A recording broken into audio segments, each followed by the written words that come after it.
নিজেদের স্বার্থে আঘাত লাগায় সরকার, মুখ্যমন্ত্রী এবং সংগঠনকে দুর্বল ও বদনাম করার উদ্দেশ্যে উদয়পুরের বাস মালিক সংগঠনের তথাকথিত নেতা রাজু মজুমদার অপপ্রচারে লিপ্ত হয়েছেন বলে অভিযোগ তুলেছেন পশ্চিম ও উত্তর জেলার বাস ও জিপ চালক শ্রমিক সংগঠনের নেতৃত্ব। নাগেরজোলায় দাঁড়িয়ে সংগঠনের নেতারা ঘটনাটির সুষ্ঠু ও নিরপেক্ষ বিচার চেয়ে মুখ্যমন্ত্রী এবং পরিবহন মন্ত্রীর দৃষ্টি আকর্ষণ করেন। তাদের দাবি, রাজু মজুমদারের বিরুদ্ধে দ্রুত কঠোর ব্যবস্থা নেওয়া প্রয়োজন। নেতৃত্বের হুঁশিয়ারি, যদি ন্যায় বিচার না মেলে আগামী দিনে বৃহত্তর আন্দোলনে নামতে বাধ্য হবে সংগঠন। নাগেরজোলা সিন্ডিকেটের বাস চালক সংগঠনের নেতৃত্ব জানান, শ্রমিকদের স্বার্থ রক্ষায় তারা শেষ পর্যন্ত লড়াই চালিয়ে যাবেন। আজকে বিগত কালকে থেকে আজকে অবধি আমাদের যে শ্রমিকরা গাড়ি নিয়ে উদয়পুর যাইব, শ্রমিকরা গাড়ি নিয়ে সারা ত্রিপুরে যাবে, সাউথগামী যা রাজু মজুমদার মিডল পয়েন্টে গাড়িগুলি আটকাইয়া গাড়ি থেকে প্যাসেঞ্জার গুলি নামাই দিয়ে সারলে শ্রমিকদের কি অপরাধ? শ্রমিকগুলির সংসার কিভাবে চলবে? এই শ্রমিকগুলি কি অপরাধ করলো? অপরাধ করলে মালিক করছে, মালিককে দরবার করবো।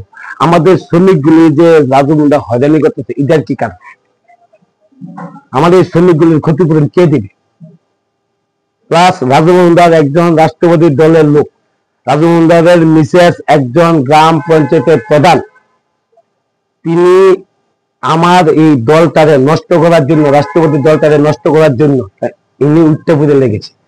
কার বিনিময়, কার স্বার্থে তাই ইনি এই কাম করতেছে? আজকে না হইলো 2000-এর উপরে লোক রাজারবাগ জড়ো আছে, রাজারবাগ, তারপরে আছে রমেশ সুমনি, লোক হাইটে হাইটে যাইতেছে অফিসে লোকগুলো যেতে পারছে না, তাদের ক্ষতিপূরণ কে দেবে? যে অফিস স্টাফ গুলি অফিসে যেতে পারছে না, রাজু মজুমদার প্যাসেঞ্জার গুলি গাড়ি থেকে নামে গাড়িগুলি রাজারবাগ স্ট্যান্ডে সবগুলো গাড়ি আটকে রাখছে। আজকে রিকা কইতাছে তোমরা লেগে বয়েছি, খিচুড়ি বয়েছি, তোমরা সব ড্রাইভার শ্রমিকরা খিচুড়ি খেয়ে দেবে। তার সলিউশন কিটা? ওদের ফ্যামিলি আছে, বউ বাচ্চা আছে, কালকেও করছে সেম, আজকেও সেম। তাই আমরা সরকারের কাছে আবেদন রাখতেছি, আমরা বিএমএস এর পক্ষ থেকে, যে আমাদের শ্রমিকগুলির কি অপরাধ? শ্রমিকগুলির নষ্ট করতেছে, শ্রমিকগুলির সংসার কিভাবে চলবে? তাই আমি সরকারের কাছে বিএমএস এর পক্ষ থেকে আবেদন রাখতেছি, আমাদের শ্রমিকগুলি যাতে ক্ষতিপূরণ দেওয়া হয়। আমাদের আরেকটা অনুরোধ মুখ্যমন্ত্রী এবং পরিবহন মন্ত্রীর কাছে, আমাদের নাগরদোলা খুব সুষ্ঠুভাবে চলতেছে। এই গভর্নমেন্ট হওয়ার পরে আমাদের নাগরদোলাতে কোনো বিশৃঙ্খলা নাই, খুব সুন্দরভাবে চলতেছে।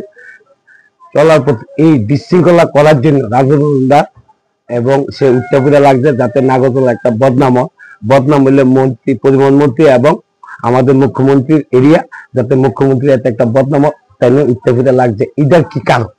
এটা তো আমরা জানতে পারতেছি। তাই মন্ত্রীর কাছে আমাদের অনুরোধ থাকবো বিএমএস থেকে, তাই যদি নজর দিয়ে দেখেন এবং সুষ্ঠুভাবে এটা একটা সমাধান করে আগামী দিনে বৃহত্তর আন্দোলনে যাওয়ার একটা হুমকি দিচ্ছে।